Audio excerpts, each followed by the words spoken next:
विष्णू चाटेच्या मोबाईलमध्ये सर्व पुरावे असल्याचा दावा धनंजय देशमुखांनी केलाय। चाटेच्या मोबाईलमधला डेटा आला पाहिजे असंही धनंजय देशमुख यांनी मागणी केली आहे। नारायणगडाचे महंत आज मस्साजोगमध्ये देशमुख कुटुंबाची भेट घेणार आहेत। विष्णू चाटेच्या मोबाईलमध्ये सर्व पुरावे असल्याचा दावा धनंजय देशमुखांनी केलाय। चाटेच्या मोबाईलमध्ये सगळा डेटा आहे आणि हा डेटा रिकव्हर झाला पाहिजे अशी मागणी धनंजय देशमुखांनी केलेली आहे। तर नारायणगडाचे महंत आज मस्साजोगमध्ये देशमुख कुटुंबाची भेट घेणार आहेत।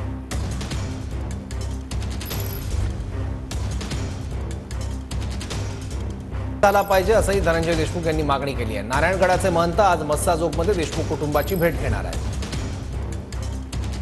विष्णू चाटेच्या मोबाईलमध्ये सर्व पुरावे असल्याचा दावा धनंजय देशमुखांनी केलाय। चाटेच्या मोबाईलमध्ये सगळा डेटा आहे आणि हा डेटा रिकव्हर झाला पाहिजे अशी मागणी धनंजय देशमुखांनी केलेली आहे। तर नारायणगडाचे महंत आज मस्साजोगमध्ये देशमुख कुटुंबाची भेट घेणार आहेत।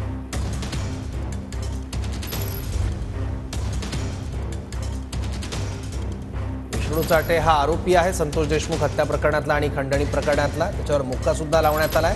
याच विष्णू चाटेच्या मोबाईलमध्ये काही पुरावे उपलब्ध आहेत, डेटा उपलब्ध होऊ शकतो, पण हा डेटा रिकव्हर व्हायला हवा अशी मागणी धनंजय देशमुखांनी केली आहे।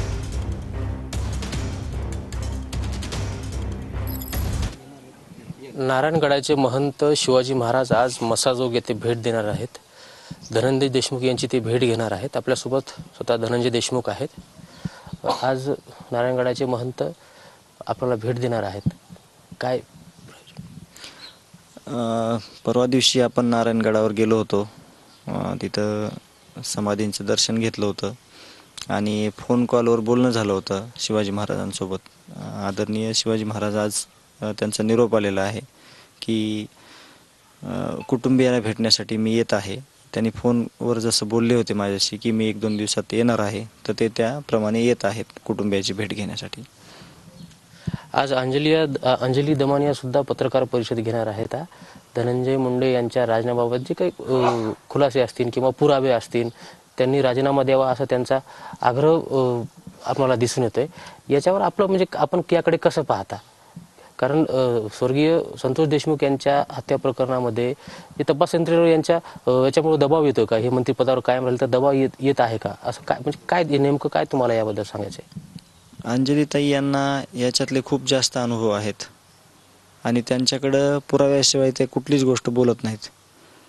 म्हणजे त्यांनी जे आत्ता काही पुरावे सादर केलेले आहेत ऑफिस प्रॉफिटचे, आता आपल्याला त्या गोष्टी आपण खूप छोटे आहेत, आपल्याला त्याविषयी वक्तव्य करणे किंवा माहिती करून घेणे, पण या न्यायाच्या लढाईमध्ये संतोषांना देशमुख यांची हत्या केली आणि त्या हत्येचा न्याय मागण्यासाठी, गुन्हेगारांना शिक्षा मिळण्यासाठी सामाजिक क्षेत्रातील अंजलीताई असतील, लोकप्रतिनिधी असतील सगळे किंवा समाज घटकातले सर्व लोक असतील, सर्वसामान्य सर्व जाती धर्मातील, यांची भूमिका आहे न्यायाची। आणि न्याय मागताना त्यांच्याकडं कुठल्या गोष्टी आहेत हे खरंच उत्सुकाचं आहे की आता आपल्याला 11 वाजता ज्यावेळेस ते प्रेस घेणार आहेत त्यावेळेस अजून काय बाहेर पडतंय हे आपण सर्वजण पाहणार आहोत। त्याविषयी चर्चा करण्यापेक्षा 1-2 तासातच आपल्याला त्या सगळ्या गोष्टी कळतील आणि आपण त्या जाणून घेऊ। तपास यंत्रणेवर दबाव येतोय का एकंदरीत? तपास यंत्रणेवर दबाव येतोय का? तपास कसा होतोय? सगळे पुरावे भेटलेले असताना कुठं कच्चा दुवा राहतोय का? याचं सर्व जे आपण जिम्मेदारी आहे गांभीर्याने घ्यायची विनंती आपण मुख्यमंत्री साहेबांना केलेली आहे। त्यांनी ती तशी घेतलेली असावी, त्यांच्यावर आपला विश्वास आहे, आपण विश्वास व्यक्त करतोय। पण जे विष्णू चाटे आहे आरोपी, त्या आरोपीनं हा मोबाईल जो आहे त्याचा तो कुठंतरी म्हणजे टाकून दिलेला आहे। त्याच्यामध्ये या संघटित गुन्हेगारीचं जाळं कुठपर्यंत गेलेलं आहे त्याचे सगळे पुरावे आहेत। तर त्याच्यावर फक्त पुरावा नष्ट केलेला गुन्हा दाखल न करता तो मोबाईल कसा रिकवर होईल, नुसता मोबाईल रिकवर होऊन उपयोग नाही, त्याच्यातला पूर्ण डेटा रिकवर झाला पाहिजे आणि तो रिकवर झाल्याशिवाय याचं मूळ कुठपर्यंत गेलं आहे आणि याचं शेवट कुठपर्यंत आहे हे सगळं कळणार आहे। म्हणून मी काल मुख्यमंत्री साहेबांना विनंती केलेली आहे की यांची स्पेशल रिमांड घ्या आरोपींची वेगळी, आणि तो मोबाईल जे काही पुरावे आहेत ते समोर जनतेच्या आणा आणि आम्हाला न्याय द्या।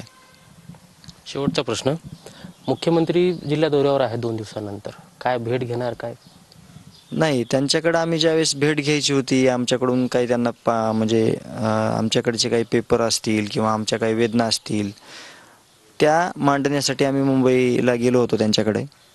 आत्ता सध्या जर त्यांचा काही निरोप आला किंवा समजा जे लोकप्रतिनिधी आहेत सुरेश अण्णा यांनी काही सांगितलं की काही अडचण आहे का किंवा तुम्हाला कुठं काही कमी वाटतंय का, तर त्या संदर्भात आम्ही त्यांच्याशी संपर्क करण्याचा प्रयत्न करू.